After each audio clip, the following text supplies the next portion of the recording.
It's August 24th, 2026. Welcome back, everybody. Hope you're doing great wherever you're watching this from. So, for the better part of 6 months now, Iran has tried to convince the entire world that it controls one of the most important waterways on the planet, that no tanker moves through the Strait of Hormuz without Tehran's permission. And piece by piece, strike by strike, ship by ship, the United States military has been systematically dismantling that claim.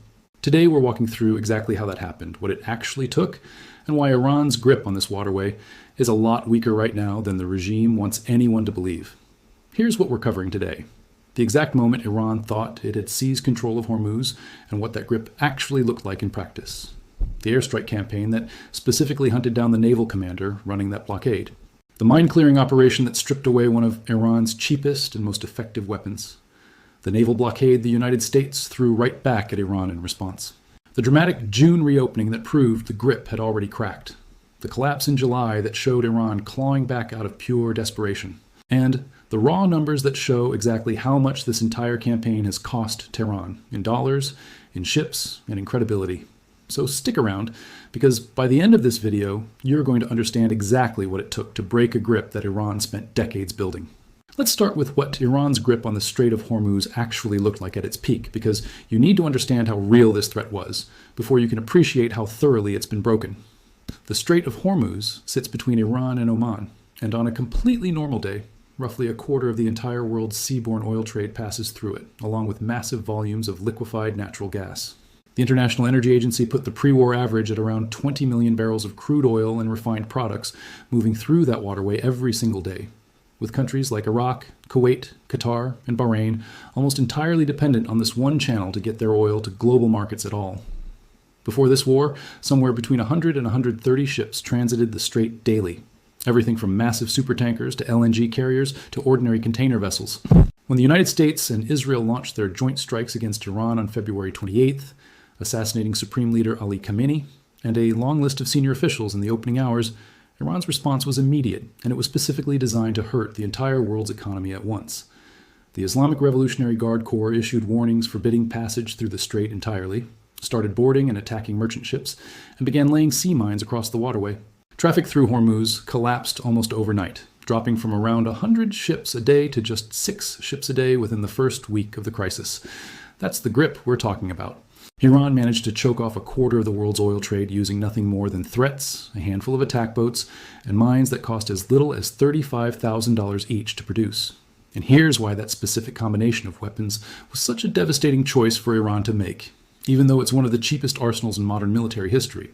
As one retired British Navy Rear Admiral turned defense consultant explained it, mine warfare is effective precisely because the devices themselves are cheap, they're expensive, and time-consuming to clear, and even just the credible threat of a minefield is enough to stop ships, especially commercial cargo ships whose insurers simply won't accept the risk.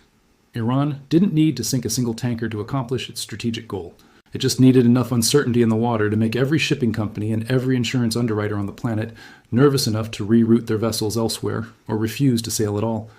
And for a while, that strategy worked exactly as designed. Hundreds of vessels sat stranded in the surrounding waters, including at one point 426 tankers, 34 LPG carriers, and 19 LNG vessels, all effectively paralyzed by a threat that cost Iran almost nothing to maintain. Global oil inventories began depleting, freight rates on alternative routes spiked, and the entire structure of global energy trade started bending under pressure from a country whose actual navy, on paper, was a fraction the size of the American fleet patrolling the same waters.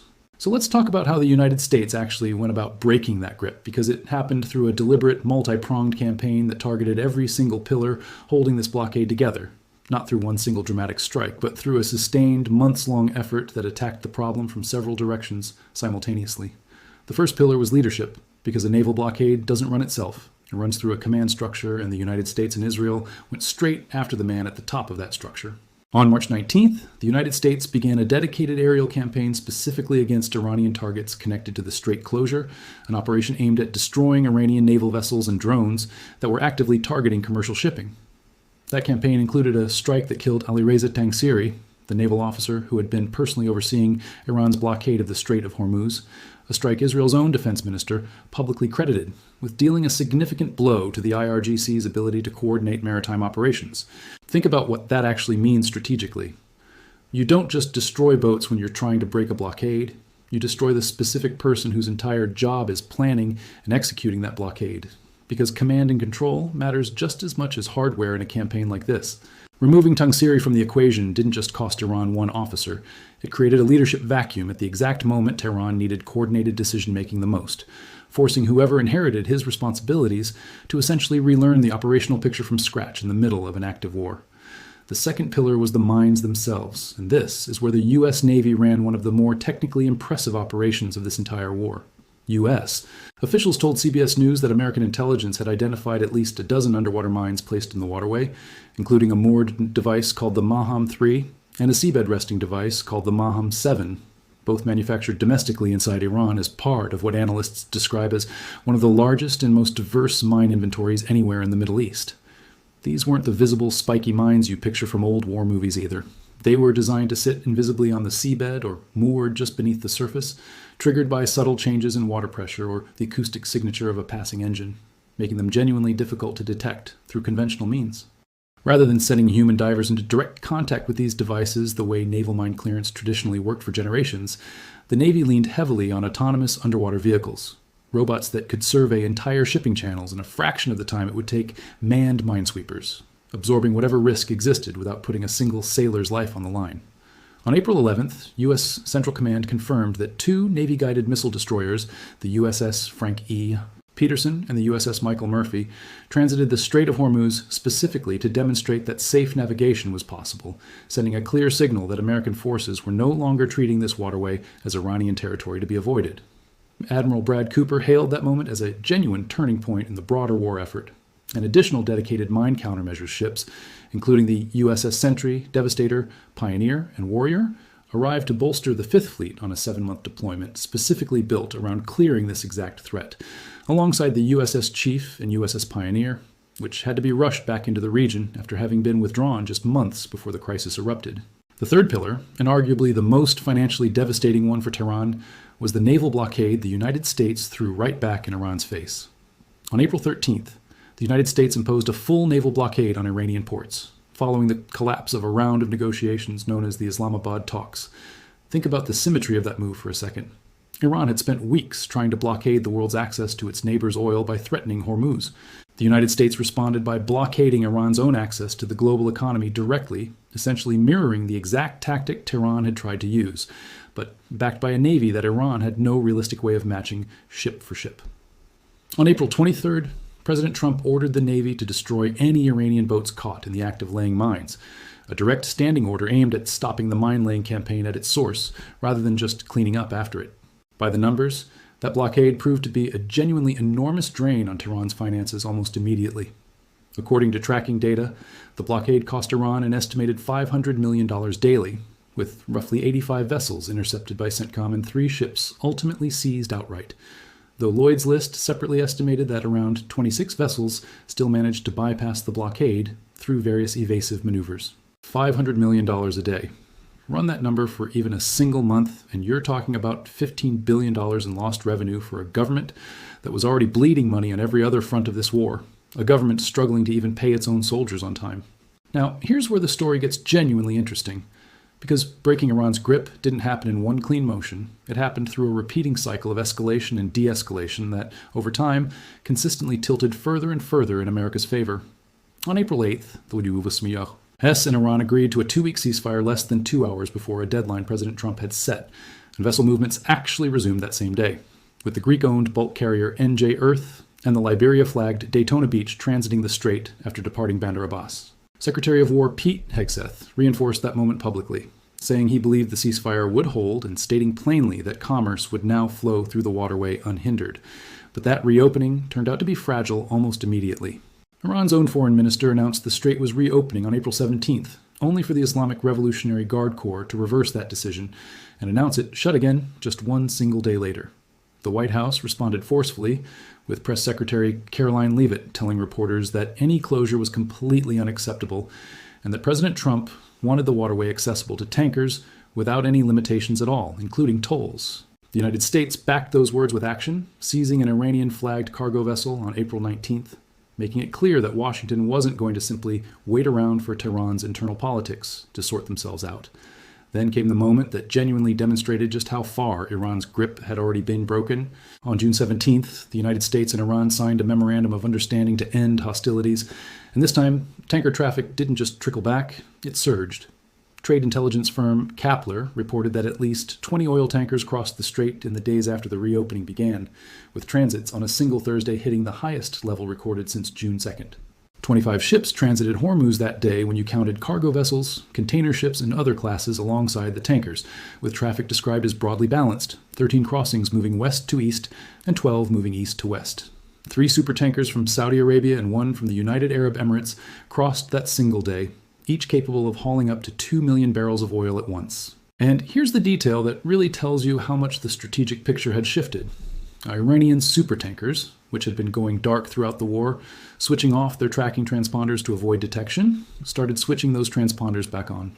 Kepler analysts told clients that 5 Iranian supertankers loaded with oil were observed departing the region on a single Friday, describing the two-way vessel flows as suggesting Iranian crude trade was gradually returning closer to normal operating patterns. Vice President J.D. Vance told reporters at the time that the Iranians, so far, were honoring their end of the commitment. Think about what it actually took to get Iran, a government that had spent months threatening to close this waterway entirely, to the point where its own tankers were voluntarily broadcasting their locations again and moving oil under terms largely set by Washington. That's not a regime still holding a firm grip on anything. That's a regime that had been squeezed hard enough to come to the table and play by someone else's rules, agreeing to a full 60 days of toll-free passage it never would have accepted back in March, when it still believed the strait was genuinely its own to control. Of course, this entire conflict has never moved in a straight line, and the July collapse that came next is worth walking through honestly, because it shows Iran clawing back at its grip even after losing so much ground. On July 1st, U.S.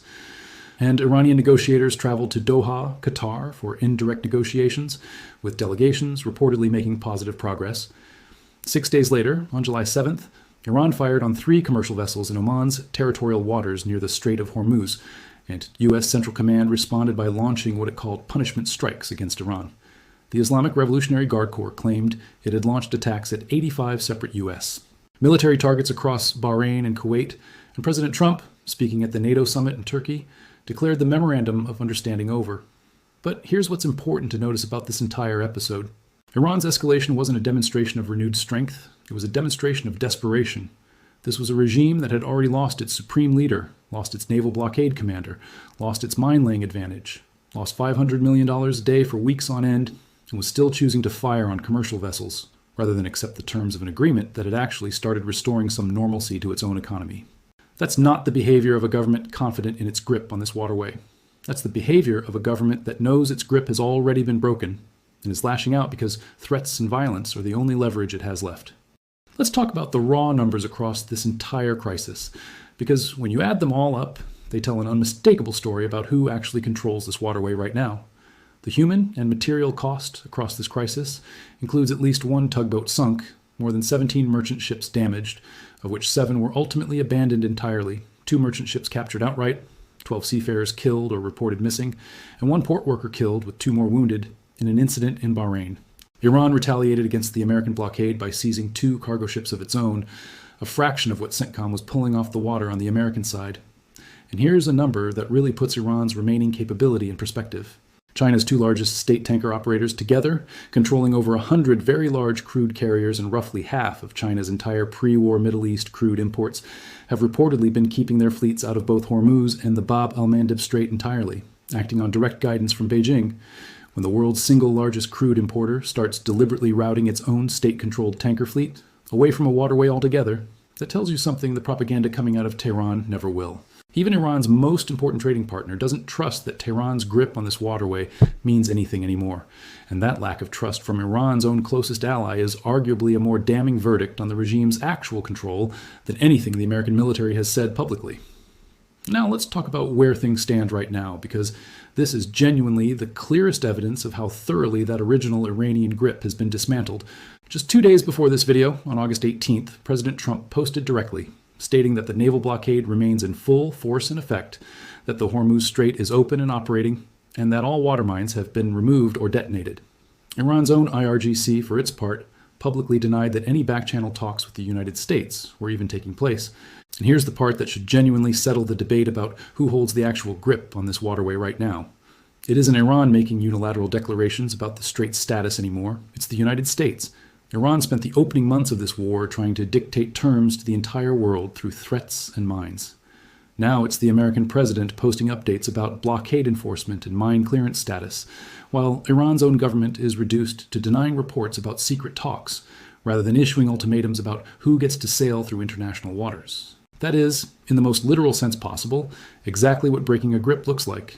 The party that used to make the announcements is now the party responding to announcements made by someone else. And here's a detail that matters enormously for understanding how permanent this shift actually is.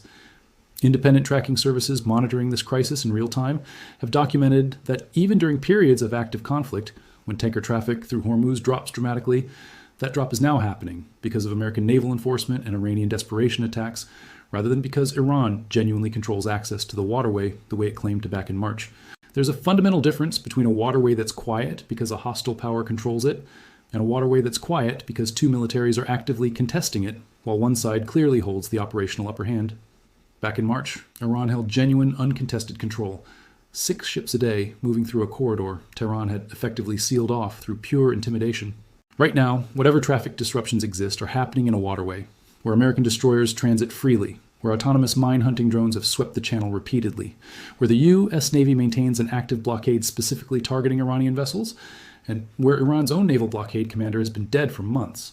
Those are not the same situation, even if the headline traffic numbers on any given day might look superficially similar.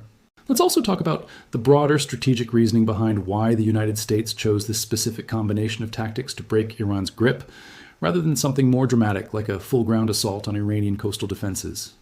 Analysts covering this operation describe the shift toward autonomous mine countermeasures as a genuinely major test of technology that had mostly existed in training exercises up to this point, technology specifically designed to minimize American casualties while maximizing operational tempo against a threat that traditionally required extremely slow, extremely dangerous manual clearance work.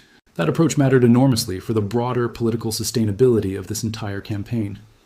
A blockade-breaking operation that costs American lives on a weekly basis is a much harder sell politically than one that primarily costs hardware, robots that can be replaced rather than sailors who cannot.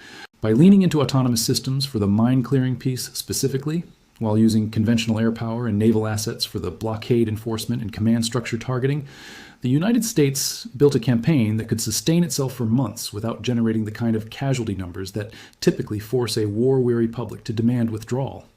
There's also a genuinely important lesson here about the limits of asymmetric warfare against a power willing to commit real resources over an extended period. Iran's entire strategy around Hormuz was built on the premise that cheap, hard-to-detect threats could impose disproportionate costs on a wealthier, more powerful adversary, forcing that adversary to either accept ongoing disruption or spend enormous resources achieving what should theoretically be an easy technical fix. And for a period of weeks back in March, that strategy worked exactly as intended, sending oil prices spiking and forcing genuine, felt economic pain across the entire globe. But asymmetric strategies like that have a fundamental weakness. They depend on the stronger power either lacking the will or lacking the technical capability to systematically dismantle the threat piece by piece. The United States demonstrated it had both. It had the political will to sustain a months-long campaign involving airstrikes, a counter-blockade, and a technically demanding mine clearance operation. And it had the technical capability, through autonomous underwater vehicles and precision strikes on Iranian command structure, to actually execute that campaign without absorbing the kind of casualties that would have made the whole effort politically unsustainable. Think about what this campaign actually demonstrates for the future, too, because it's not just a story about this one conflict. It's a preview of how the next confrontation over a contested choke point might unfold anywhere else on the planet. Defense analysts have pointed out that other militaries around the world, particularly China's People's Liberation Army Navy, are almost certainly conducting detailed analysis of exactly this operation right now, because Beijing has studied Iranian mine warfare doctrine for decades as a case study in asymmetric naval strategy.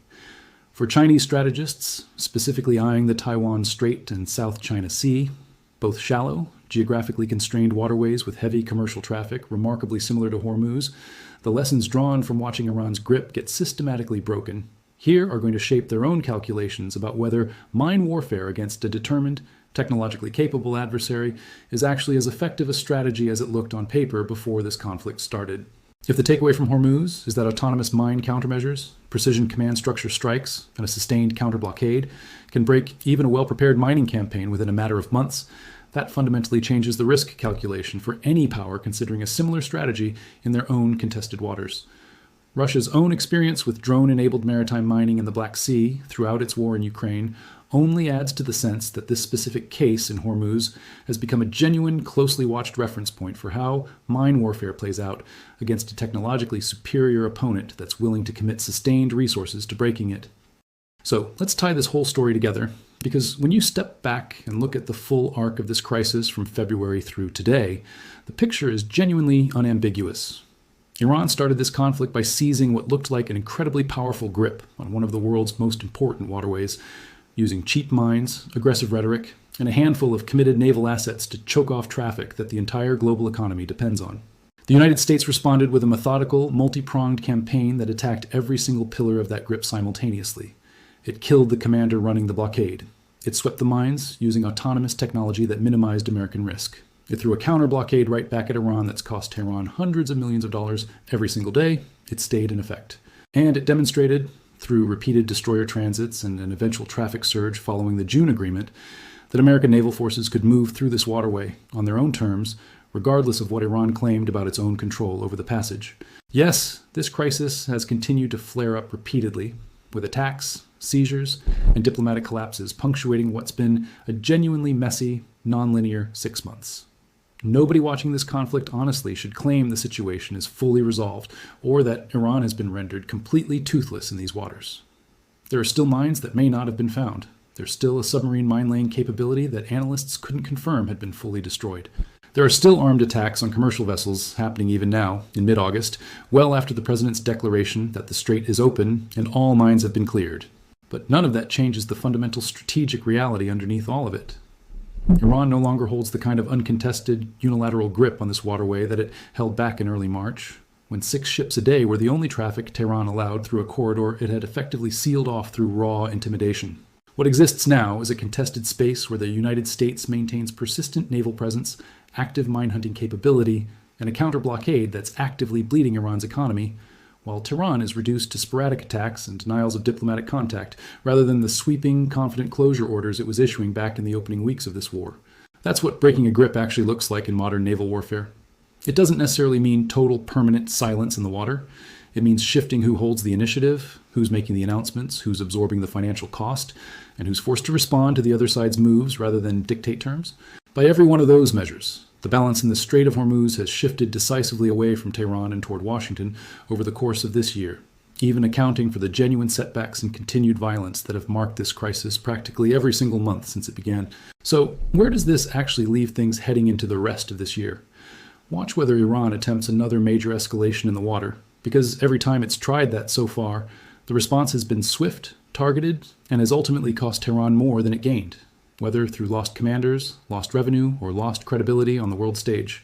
Watch the daily transit numbers closely too, because even with the ongoing volatility, the trajectory since March has consistently trended toward more American naval presence and less unilateral Iranian control, even during the periods when overall traffic remains suppressed by the broader uncertainty of an unresolved conflict. And watch how other nations, especially China, continue adjusting their own shipping and naval strategies in response to what they've observed here, because the lessons being drawn from this campaign are going to influence how contested choke points around the world get defended and challenged for years to come, regardless of exactly how this specific conflict eventually resolves. Because here's the fundamental truth sitting underneath this entire story. A grip on a waterway like Hormuz was never really about physically owning the water. Iran was never going to conquer or annex the strait itself. It was about controlling the perception of risk enough that global shipping simply avoided the area on its own, handing Tehran enormous leverage without ever needing to fire a shot at every single vessel. The United States broke that grip not by eliminating risk entirely, which may never be fully possible in an active conflict zone, but by demonstrating persistent, credible naval dominance that gradually convinced enough shipping companies, enough insurers, and enough foreign governments that American forces, not Iranian threats, were the deciding factor in whether their vessels made it through safely. That shift in perception, built through months of strikes, blockades, mine clearance, and demonstrated naval presence, is exactly what breaking Iran's grip on the Strait of Hormuz actually means. And by every meaningful measure available right now, that grip has been broken. What do you think happens next in this waterway? Do you think Iran still has enough capability left to genuinely threaten this passage again? Or has this campaign permanently shifted the balance of power in the Gulf? Let me know what you think down in the comments. I read through as many of them as I genuinely can. If this video helped you understand exactly what it took to dismantle a blockade that once threatened a quarter of the world's oil supply, do me a favor and hit that like button. It makes a real difference in getting this kind of detailed breakdown in front of more people who need to see it. Go ahead and subscribe if you want to keep tracking how this situation continues to develop. Because between the ongoing enforcement, the occasional flare-ups, and the broader diplomatic maneuvering, there's still plenty left to watch unfold in the months ahead. And if you know someone who's still under the impression that Iran controls this waterway the way it claimed to back in March, share this with them. Because understanding exactly how that grip got broken is understanding one of the most important military stories of this entire year. Thanks so much for watching, and I'll see you in the next one.